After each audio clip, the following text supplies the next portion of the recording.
Hey guys, Jim from MeasureSquare here.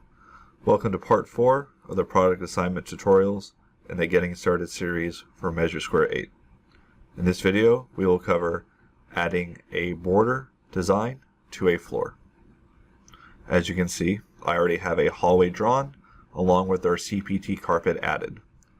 In order to add a border design to this hallway, I will simply right-click within this room, go down to the Create Borders selection, left click, where I will be greeted with a Create Border Dividers pop-up. From here I can edit the width of our border and then select the product I wish to populate this border. For this example, I'll use this CPT2 12 by 12 inch carpet tile. I will left click to select that product. I can then adjust any other details within this menu. I can select if it will be a miter cut or not. I can even have a hole that I created be surrounded by this border as well.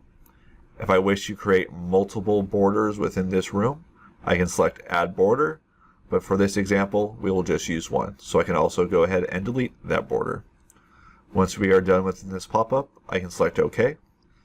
You will now see our carpet tile border added to our hallway.